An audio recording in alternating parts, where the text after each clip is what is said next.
poto bana mokili mobimba tunanga nini hôtel Advage. Hôtel. Advage. La classe. Et la différence. La classe. Et la différence. Ah, kolingane kozanga ngote. Tout là. Force. Tout la massa. Force. Tout la massa. Force. Bana poto bana mokili ba sénateur ba député et bongo bino ba wewa. Bino bana classe ba étudiant. Ba commerçant. Place à ba réunion. Place à Rofana. Place à repos bien. Et ça hôtel. Hôtel. Advage. Hôtel Advage. Et ça musikati la commune na Kimbanteke. Hein, balobi balongoli biso poto na Kisasa. Balongoli Londres na Kisasa. Balongoli États-Unis na Kisasa. Non loin à aéroport.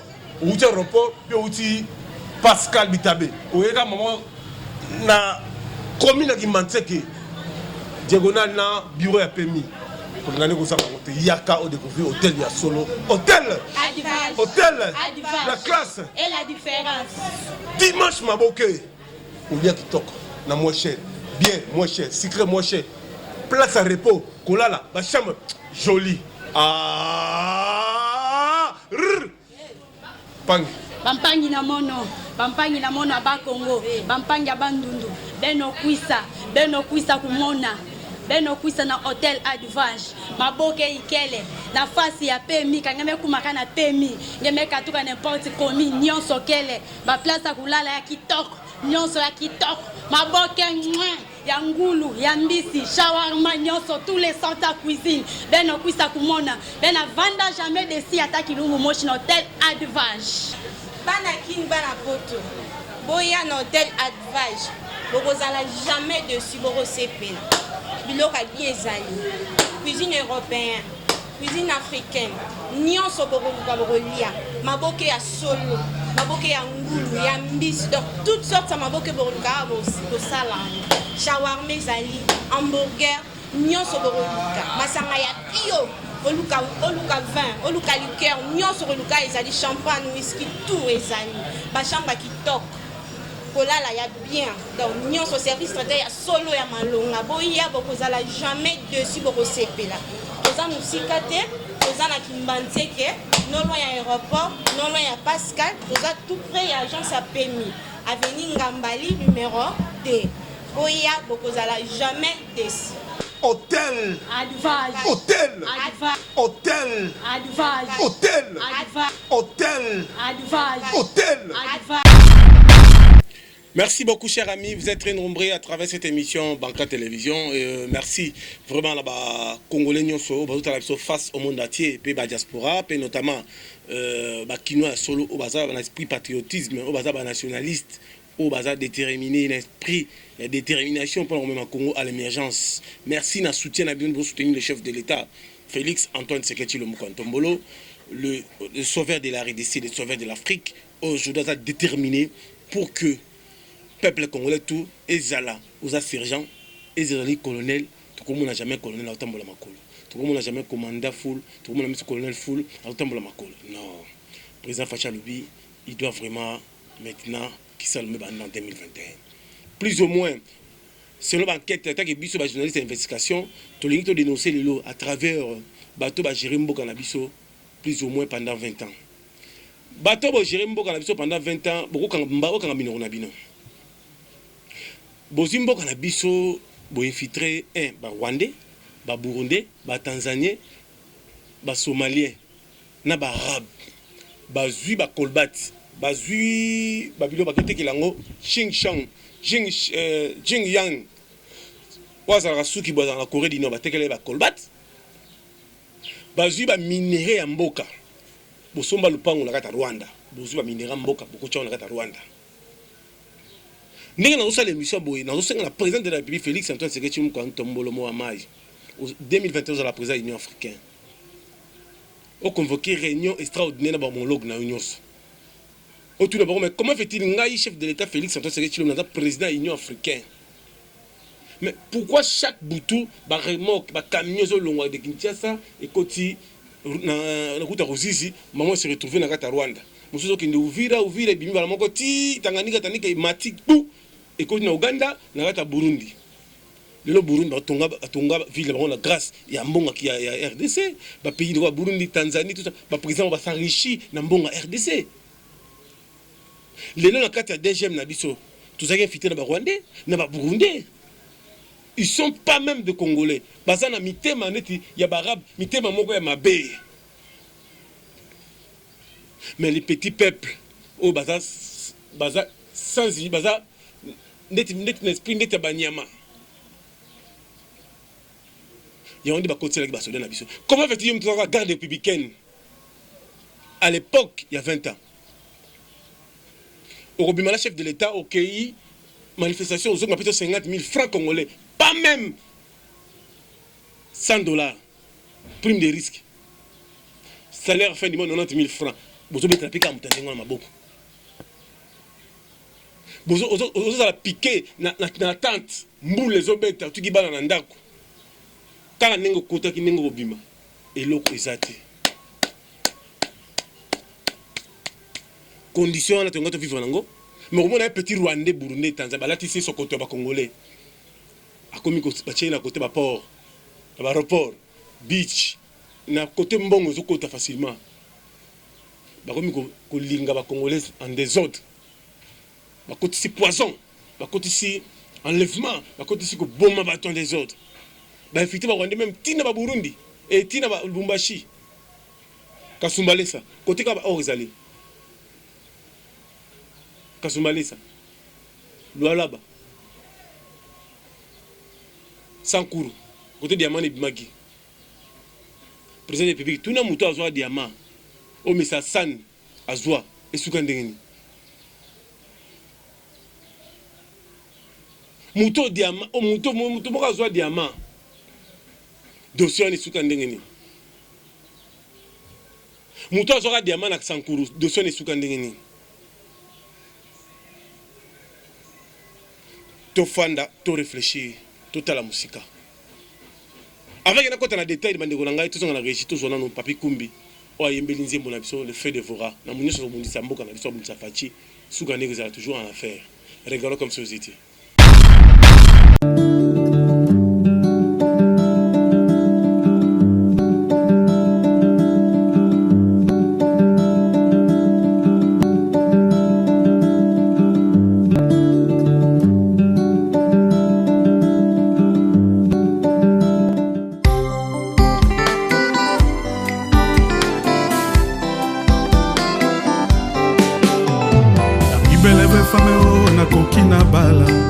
Azala en Christ, poto kwela na ngai.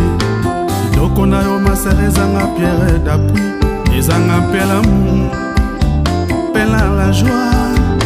Yango na toni na tembe na motema o, ya kolinga yo poto balana.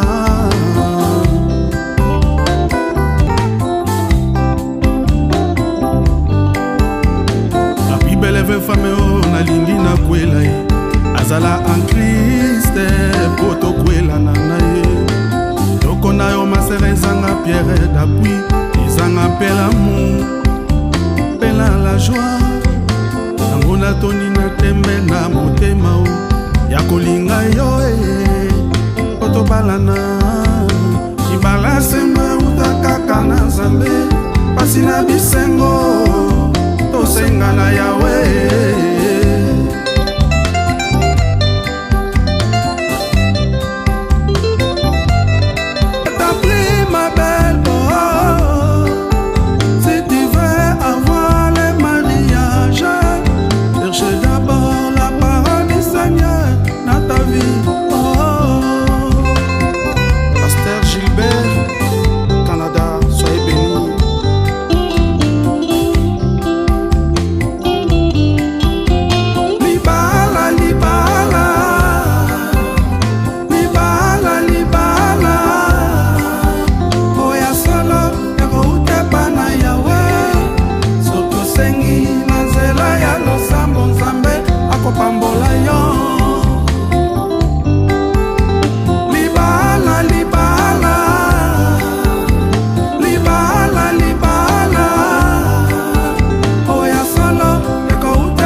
Chama, soyez bénis.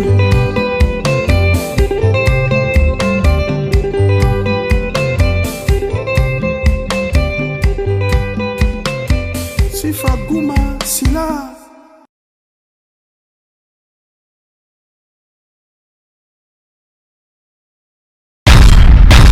Merci beaucoup na Papi Kumbi en direct de l'Europe. Merci na Lili Mouchi. Joyeux Noël, bonne année.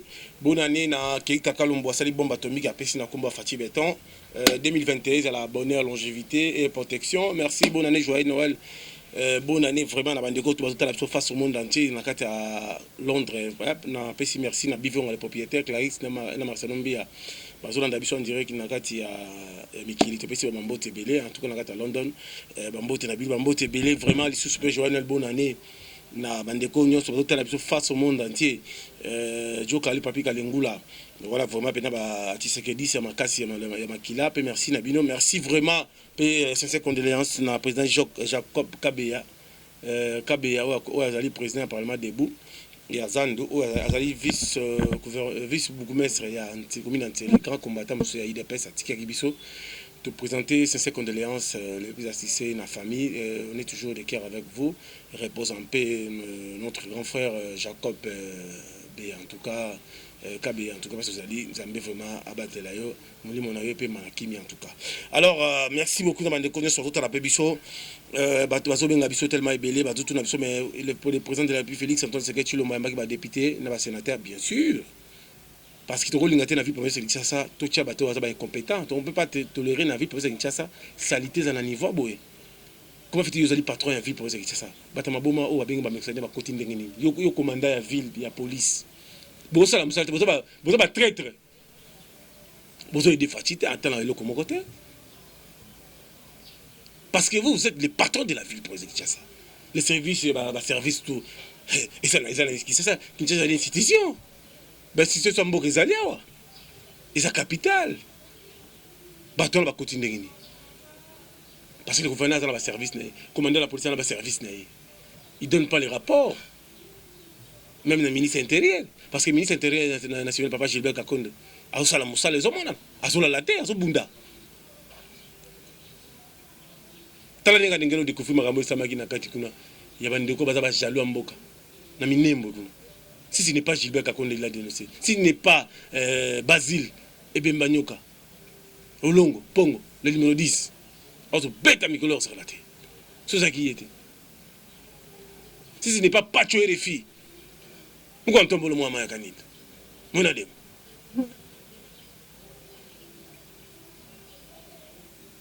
De dénoncer. Tout le monde a dit que chaque jour, on a Pacho et les filles. Bemba, Yaka. Katumbi, Yaka. Na failli le paix, Yaka. Tout fan à l'union sacrée. Mboko Zamboka Nabiso. On ne peut pas tolérer na Mboka Nabiso un étranger rwandais burundais diriger Mboka Congo, le rôle Mboko Mopimba, à s'enrichir. Non, Togolinga Ngote. Togolinga jamais Tanzanien. Aïka ou à sa parachita, à s'enrichir comme dans vos mengo. Non, Togolinga jamais. Parce que Zamboka Bakokoza Congo Zamboka Moko les a bénis. Tu veux découvrir que na zela wiki na kasa kota kabia kamonga ba juif ba uta na Congo ba uta na Kasai Mboko les a bénis. Lelo Bemba Jean-Pierre Bemba lelo Moïse Katumbi lelo Bahati Lukwebo baza la composition ba basé le non il ne sacrifice avancer. Il y a un ministre qui a idéologie le peuple d'abord, Yves Bokoul, Moussala Kitoko. Le ministre est compétent, Sylvain Moutombo. Sylvain Moutombo. Mais quand on tire aux Zoloba, c'est de l'Oba. Botiki non parce que Mikolo Bozo Lubozo Ningsalo ba gris parce que il m'anima à la tête. Non, Sylvain Moutombo ça d'aller bon.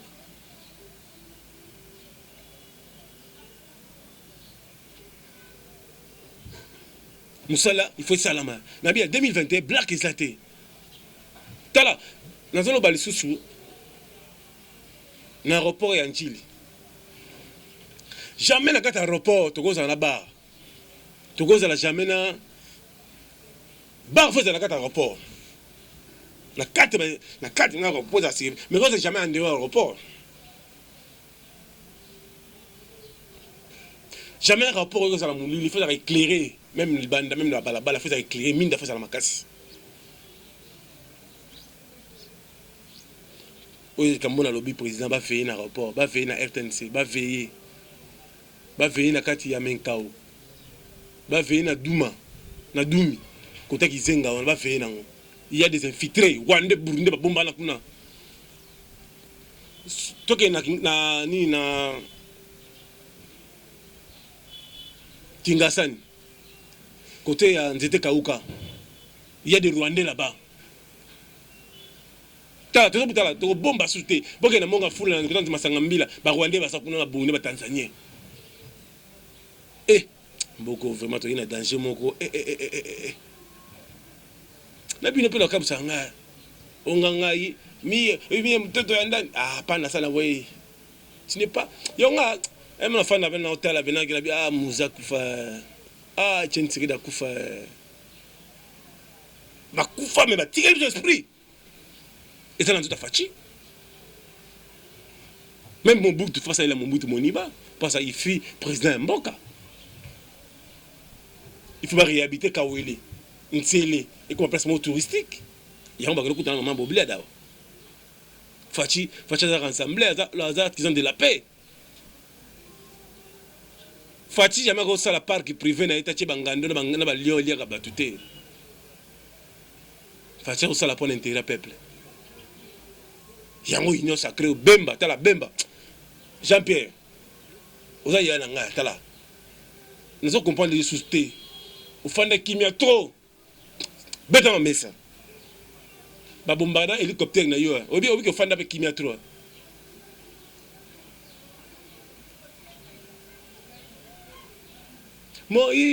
Moïse, Katumbe Chapwe. Ayo yo. Moïse ozo ka gouverner à Katanga. Yo ko ba peso poste yo so ngani na Katanga kuna. Ba peso poste. Yo so ngani kuna Katala président depuis Fachi Beton. Mko ntombolo mo ma za ligue no RFI. Tozo longola province na 26 provinces yo so ngana 11 provinces.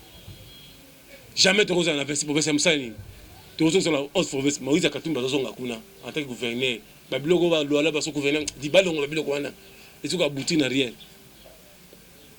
Ils ont 11 provinces. Pour me dire les langues, ils ont la sikisiki. Pour te veiller sur qui toko. Ou 26 gouverneurs, il y a Moussalani. Bago Salani, il y a Kabula, il y a Bouchabou. Arrêtez, ils ont longo lango. Ils ont 11 provinces. Moïse, ils ont un gouverneur à Katang. Ah, on a vu le gouverneur, il est là. Papa, ils ont mis là. Ils ont mis ça bien côté. Ils ont salé le côté. Commandant la police, ils ont salé le côté. Ils ont longo. Ils ont battu ça compétent pour que pas c'est la Fachi Moussala. Ngazali ka Fachi Betonga Bachorefi, les soldats du peuple. Moussala Nangezali pour défendre Fachi, le chef de l'État Nabiso. Pour accompagner justice Nabiso Mboka.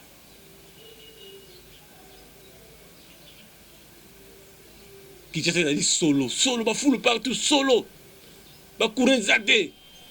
Ba côté belé, tout le baté. Tout le bas. Regardons comme sur le site, les images.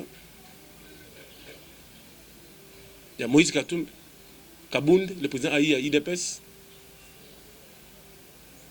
Bemba Gombo, Basala qui ont la fin de Basololi. Pour la préparative informateur, pour que l'année l'Union sacrée en 2021, qui s'est le Meba. Regardons comme société. Fatibé, béton, regarde. Décidément, ils sont déterminés à regarder dans la même direction pour l'intérêt supérieur de la nation. Le président du mouvement de libération du Congo, MLC, et celui d'Ensemble pour la République sont venus rencontrer ce samedi dans la soirée les présidents de la République, Félix-Antoine Tshisekedi Tshilombo, en présence du président AI de l'UDPS, Jean-Marc Kabund. Le président, bonjour, ça va bien? Bonjour. Ça va, mon frère? Ça va bien. Un message, je vous prie. Jean-Pierre Bemba Gombo et Moïse Katumbi Chapwe ont échangé longuement avec les chefs de l'État pendant plus de 3 heures en toute convivialité. Si rien n'a filtré de cette triumvirale, on croit savoir que le président de la République et ses invités n'ont pas manqué d'évoquer les grandes questions politiques de l'heure, notamment la reconfiguration du paysage politique. Jean-Pierre Bemba et Moïse Katumbi étaient parmi les premières personnalités politiques à soutenir les consultations présidentielles par leur participation. Ils étaient aussi les tout premiers à s'exprimer publiquement en faveur de l'union sacrée pour la nation après les discours historiques des ruptures du 14 décembre dernier devant le Congrès. Leur appartenance à l'union sacrée ne fait l'ombre d'aucun doute et il reste à savoir quel rôle chacun de ces leaders va devoir jouer dans les nouveaux paysages. Venus de leurs fiefs respectifs de l'Équateur et du Katanga, Jean-Pierre Bemba et Moïse Katumbi totalisent à eux seuls près d'une centaine de députés nationaux, tout aussi déterminés à jouer un rôle non moins important dans la requalification de la majorité parlementaire. Les jours qui suivent nous édifieront. Moussa les Salama, Patriorifie, soldat du peuple élu de Dieu, le combattant de Fachi. Joyeux Noël, bonne année, Maman Marthe Kassalou. Bonne année à Christa Tchimini Tshisekedi. Jean-Philippe Lusangou. Bonne année. Bonne année à PDG Wadeni Moulamba. Des fidèles. Bonne année à Pati Moudjandaï, à Paris. Lili Mouchi, l'impérateur, Toto Mbia Timo, le plus demandé, les bogards de tous les bogards, à London. Bana Coventry, Bana Lead, Yansmini Mienda, Motema Alex Mouni, Gigel Chiboué, bonne année. Peuple congolais 2021, Moussa les Obanda. Mais bino va jeunesse à YouTube, liste la minisa déjà. Boko kangama. Tala. To ko mersa bino bibero to bomisi ba te belé ba YouTube na ba comédie, bomisi ba te belé trop bino, bo teki ba tuto na mboka. Boko samba bo kanga bino. Tala, to mersa bino bibero te. To mersa bino bibero te. Ba député provincial qui ça tala. Boko tambango le 5 janvier déjà, bo sala motion de défense, bo longo la gouverneur, bo longo la paix. Maintenant, tout changer ma comme tout, gouverneur tout changer avec ça. To lingi ba o ba compétent to lingi te. Moi, je tourne avec ça de Cameroun. Vous la fatigue vision à Bénin. Ben, effectivement, à côté de Tokangi, va te belé la boutou, Tokangi trop, te lembi. Tout changer ma camp. Tout à la succo, ban avec ça. Nous comptons le Mohamed au Kaninda. Na Bemba Gom. Au Mouniango, n'est-ce pas? C'est tout là-bas. Député, là-bas sénateur. Na Bazil Longo et Bemba Nyoka. Et pas Fachi Béton. Fachi Béton. Regarde. C'est un samedi pas du tout repos pour le chef de l'État Félix-Antoine Tshisekedi Tshilombo. Des personnalités politiques, parmi lesquelles des députés et sénateurs, ont été reçus ce samedi à la Cité de l'Union africaine. L'ADRP, l'Alliance des démocrates pour le renouveau, avec ses 34 députés, est venue confirmer son adhésion à l'Union sacrée de la nation. Ma présence, la présence des députés que vous voyez, la présence de sénateurs, la présence des présidents des partis politiques qui composent l'ADRP est une grande expression de cette adhésion à l'Union sacrée et à l'appel qu'avait lancé son Excellence, Monsieur le Président de la République, chef de l'État. Pour sa part, le regroupement AAB, qui était l'une des forces du FCC, se dit convaincu à accompagner Félix Tshisekedi Tshilombo dans des réformes qu'il a personnellement initiées. Si nous nous sommes présentés devant les chefs de l'État, nous-mêmes et en personne, une délégation, c'est parce que nous sommes convaincus de ce que nous voulons faire. Les AAB dans les FCC étaient la deuxième force. Nous pensons que nous pouvons, dans les cas de requalification de la majorité, que nous puissions être parmi les 5 premières forces de l'Union sacrée pour la nation. Jean-Lucien Boussa, à la tête du regroupement CODE, a conduit auprès du chef de l'État une délégation des députés, sénateurs, gouverneurs et présidents des partis politiques membres de son regroupement pour réaffirmer leur engagement à œuvrer activement au sein de l'Union sacrée et de la nation. Comme vous savez, lors des conclusions des consultations nationales, le président de la République a préconisé des réformes politiques, institutionnelles, mais aussi des réformes économiques. Le président aussi a relevé le fait que la question qui s'est posée en termes de seuil d'éligibilité est une question qui doit être résolue. La question de la nationalité congolaise, qui pour notre part est irrévocable, a été évoquée par le président de la République, aussi autant que le mot de désignation des gouverneurs de province. Les réformes économiques aussi ont été impulsées par le président de la République. Il y a une convergence des vues entre le président de la République et la CODE de ce point de vue. J'ai accompagné une délégation constituée des 26 députés nationaux qui aiment réellement ce pays et aspirent à son bien-être. Parole du ministre honoraire Basile Olongo qui affirme que ce groupe de députés est déterminé à appuyer le garant des institutions dans la nouvelle réconfiguration qu'impose l'Union sacrée de la nation. Ce sont des députés jadis qui étaient dans la FCC mais qui ont décidé d'accompagner les chefs de l'État dans l'Union sacrée. Ils sont venus physiquement rencontrer le président de la République, rassurer les chefs qu'ils sont derrière lui. Ils vont accompagner la vision, ils vont accompagner le président dans toutes les réformes qu'il a proposées. D'autres acteurs politiques sont aussi annoncés ici à la Cité de l'Union africaine pour la même cause. Décidément, l'heure des grandes manœuvres politiques a sonné. Bandeka onatra bandeka RVA dossier na bino ezana no na retraitant aussi na retraitant on a dé na juin et na janvier les 31 on a prié na stade